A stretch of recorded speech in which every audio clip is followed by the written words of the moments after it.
Donald Trump wa Leta Zunze Ubumwe za Amerika wongeye gusimbuka urupfu nyuma yuko habayeho kurasa amasasa agera muri 5 cyangwa 6 aho yarari akarusimbuka n'abandi bari kumwe bikaza kurangira bimuhesheje noneho no kongera kwikomanga mu gituza avuga ati ibi ngibi nubwo ntagakwiye kubivuga gutya ariko binteye ishema yuko abantu babashaka kunyica kuko iteka ryose abantu bashaka kwica batagitinga amazina akomeye ati nanjye rero ndi muri ayo mazina akomeye ati ubu nakwigereranya nka Abraham Lincoln bagiye bagerageza kwicwa mu bihe bitandukanye kuko hari icyo bakoreye igihugu cya Leta Zunze Ubumwe za Amerika. Donald Trump mu masaha nijoro kuri wa gatandatu nibwo yararashwe habaye kumvikana kwa amasasu. Reka tubyinjiremo nkuko mubibona muri video murana ko abantu bari kunyuranamo ni nyuma yuko hari habaye iturika ry'amasasu ryabaye aho harimo kubaho kuganira donc ni ibirori bihuza cyangwa se ibirori twafata nk'umusangiro uhuza abanyamakuru batari amakuru yo muri White House ndetse n'abategetsi bakomeye muri Leta Zunze Ubumwe za Amerika barimo na perezida w'iki gihugu barimo n'umugore we Melania Trump nawe yarahari n'abandi bakomeye muri kira gihugu nyine bari bahari. Ibirori birimo biraba batwereka ko perezida Donald Trump unitegereje neza muri iyo video uri kubona nawe arimo yakuwe igitaraganya mu birori byo gusangira n'abanyamakuru batari amakuru mu biro bya perezida wa Amerika ari byo White House nyuma yuko humvikanye nyine amasasu mu ijoro ryo kuwa gatandatu ku munsi w'ejo nibwo byabaye aho byarimo bibera hariya hitwa muri hoteli yitwa Hilton yo muri Washington DC. Perezida wa Amerika akavuga yuko umugabo witwaje intwaro kuko Donald Trump impamvu uvuga ko ari babivuze n'ibitangazamakuru byinshi ni we byagarutseho kuko yahise bitangaza kuri Truth Social ashyira amavideo agaragaza uko ibintu byatangiye ko surveillance camera haraziba zirimo zirabifata anashyiraho n'ifoto y'uwo mugabo bamurambitse hasi. Ubwo urumva amakuru menshi yagiye ajya mu bitangazamakuru yagiye aturuka ku byagiye bivugwa na Donald Trump. Trump akavuga yuko uyu mugabo witwaje intwaro cyangwa se wari witwaje imbunda ngo nyinshi ngo yashyizwe hasi nabo yisebo intwari zikomeye cyane ngo zo mu itsinda rya Amerika ricunga umutekano wa perezida wa Repubulika ndetse n'abandi bategetsi bakuru n'abahoze ari abategetsi bakuru ni itsinda rizwi nka US Secret Services cyangwa se United States Secret Service aribo bakora nyine ibikorwa byo kurinda bano bategetsi. Ibitangazamakuru byo muri Amerika rero bikaba byatangaje yuko ukekwa yitwa Cole Thomas Allen ni umugabo w'imyaka 31 ngakomoka hitwa Torrance muri leta ya California. Abategetsi bakavuga ko ngo yari wenyine nta wundi muntu bakoranaga bira bikorwa byo kurasa. Mu kiganiro n'abanyamakuru rero nyuma yuko bira bikorwa byo kurasa bibayeho umukuru wa polisi ikorera hara mu mujyi wa Washington DC yitwa Jeffrey W. Correr yavuze ko ngo ukekwa ngo yari umushyitsi muri ya hoteli yaberagamo ibyo birori ndetse ngo icyumba cye maginga cyamaze kuba cyagotwa mu rwego rw'iperereza kugira ngo barebe niba nta bindi bizibiti bahabona bigaragaza umugambi yari afite uwo ari wo donc n'abari bamutumye muri urwo rwego. Uyu nawe rero bamubaza uko yagize icyo atangaza uyu mugabo yavuze yuko mu by'ukuri ngo yaragambiriye guhitana abantu ngo bari hariya hafi ya Donald Trump. Abantu bamwe batangiye kubihuza no gushaka kwica Donald Trump wenda kubera ibihe by'intambara iri muri Iran hagati ya Leta Zunze Ubumwe za Amerika n'igihugu cya Iran, abandi bakabihuza n'akaduruvayo rwa rugomo rw'abanyamerika muri rusange, ariko bakavuga bati kuki uru rugomo rujya kuba rukajya kuberaho perezida wa Repubulika ari byo ubwo byo ntibyaba bifite icyo bisobanuye. Trump rero abanyamakuru bamubajije ari naho nigeze kuvuga ko yikomanze mu gituza bamubaje batari ko ubuzima bwawe kubona wagira ngo hari abantu babashaka kukwica ubu n'inshuro ya kabiri murabyibuka igihe yararimo arakora campaign bari mu bihe byo kwiyamamaza bigeze kurasa barasa ugutwi tubona ugutwi barakurashe ahita azamura ukuboko agaragaza ati turatsinze turakomeje. Abantu batise kubona abantu bashaka ko kwica cyane ubivuga hiki.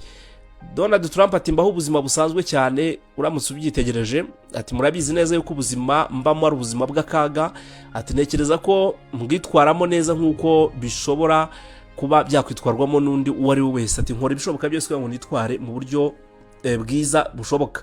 Akavuga ko kandi uriya muntu waje kumurasa we asa nkaho yavuze ko ari umurwayi, yavuze ko ashobora kuba afite uburwayi kuko ngo bahise bamujyana kwa muganga ngo bajye kumuvura barebe mu mutwe we niba bitarimo biricangacanga cyangwa se insinga zitarasopanye ngo barebe ibyo ari byo, ubundi nibamara kumuvura bamushyize ku murongo neza bamutangira ikirego. Donald Trump akavuga ati nubwo yaba afite uburwayi bwo mu mutwe ariko tageti baba bafite ni ugushaka guhitana umuntu ukomeye.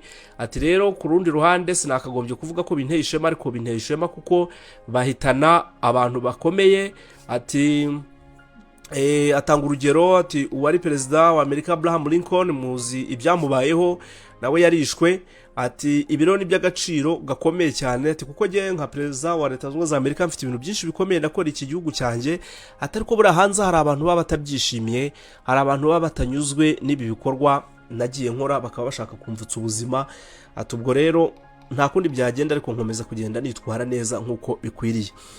Reka mve kuri uyu muntu washatse kurasa aba bategetsi, ngaruke kuri uyu musangiro nawo ngira icyo nkubabwiraho. Ni umusangiro ubundi ni ugusangira ifunguro rya nimugoroba riba ryahuje abategetsi n'abanyamakuru batari amakuru mu biro bya perezida wa Repubulika ya Leta Zunze za Amerika, nyine muri White House. Iki gikorwa bakora bakita the White House Correspondence Dinner.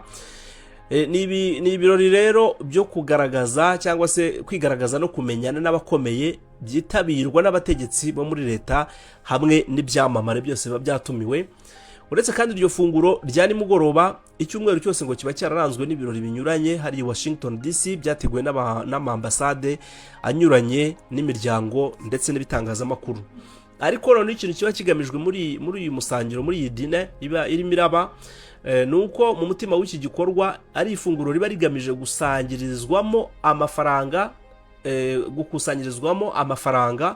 yo gufasha abanyeshuri bakiri bato biga itangazamakuru mu bice binyuranye byo muri Leta Zunze za Amerika, ariko ngo batange icyizere cyo kuzaba abanyamakuru bakomeye, bagahabwa imfashanyo y'amafaranga ivuye mu ishyirahamwe ry'abanyamakuru batari amakuru muri White House.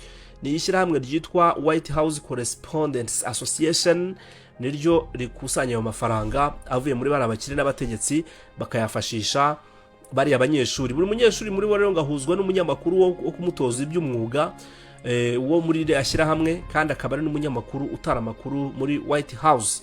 Bose bahabwa ubutumire bwo kujya muri uriya musangiro, n'abo banyeshuri baba bafashwa bakajya muri uriya musangiro bagasangira, bagafata ifunguro n'abakomeye. Urumva bari kubatoza yuko bagenda bamenyera kwegera abakomeye ndetse no kumva uko baganira.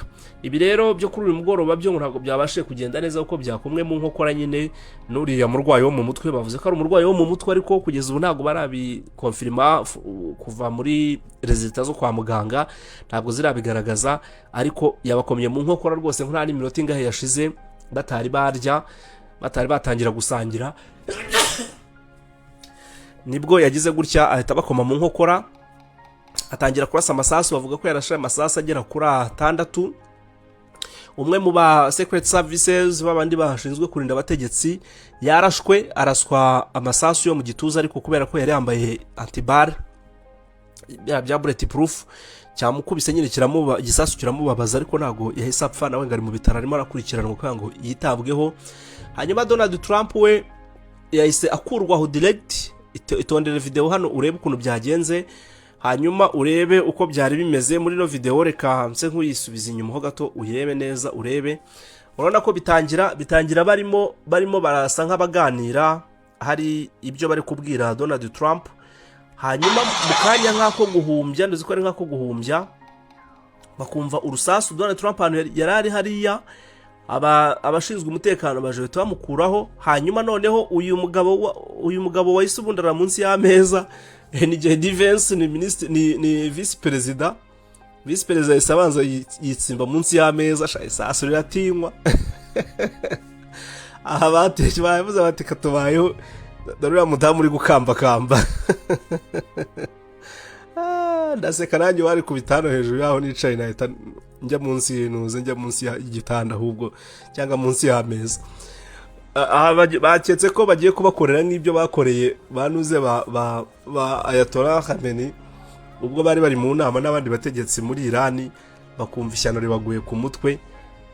Burya umuntu urasa cyangwa se uhitana ubuzima ari nawe ubuzi agaciro kabyo, ubwoba bagize buratangaje. Niyo video rero niyo makuru ari kuvugwa cyane ubu ngubu mu bitangazamakuru, bari kugaruka ku buryo Donald Trump bamubangatanye, abandi bakagaruka ku buryo JD Vance nka vice perezida yahise ajya munsi y'ameza akabwika akavuga ati sinyeganyega, n'abandi bategetsi bakagenda bakambakamba nk'uriya mugore mwabonaga wari mukambakamba mu ikanzu yera arimo arakambakamba. ubuzima ni hatari cyane. Mugire ibihe byiza, mwibuke guhaha mukoresha application ya Easy Buy RW. Iyi application iradufasha cyane, turayihahisha ni ukuyishyira muri telefone, hanyuma ukazajya uyifungura ugakora order, wakora order abari muri ayo ma store cyangwa se muri ayo ma alimentation n'ama supermarché waba wahashyemo, bakagutunganyiriza ibyo wahashye, hanyuma bakakora delivery bikakugeraho ukishyura bikugezeho. Ni uburyo bwiza bwashyizweho bwo kugira ngo duhaye muri ibi bihe turimo turacungura essence, tugacungura n'amafaranga y'ingendo dore ko bisigaye bihenda. Mugire ibihe byiza, ariko hagati aho niba ukeneye imodokari, ushobora kuba ukeneye imodoka yo kuba wagendamo, kuyigura kuko izo mfite hafi aha ngaha uri kubona mu mashusho nizicuruzwa n'ama hybride, nazo zoroshya consommation, ntabwo zinywa essence nyinshi, kurumva n'ama hybride zifata impande zombi. Wampamagara kuri iyo nimero nkakugezaho izo modoka ziri ukazireba, ni nshyashya, zivuye muri Korea vuba cyane, nta minsi 3 cyangwa 4 zari zamara ziri aho ziri. Hari n'izindi ziri mu nzira, kuri ubu ngubu izo mfite nizo ngizo, na amajipe ndetse n'amavoiture, waza ukazisura, na ama hybride kandi na amakia meza ameze neza cyane, ubundi ibintu bikagenda neza no gatunga imodoka itagukonsoma mu buryo bugufasha kubaho muri iki gihe turimo. Mugire ibihe byiza. Beacon of Hope Magazine TV turaza kongera mu masaha ari imbere mu makuru aza kwagezweho.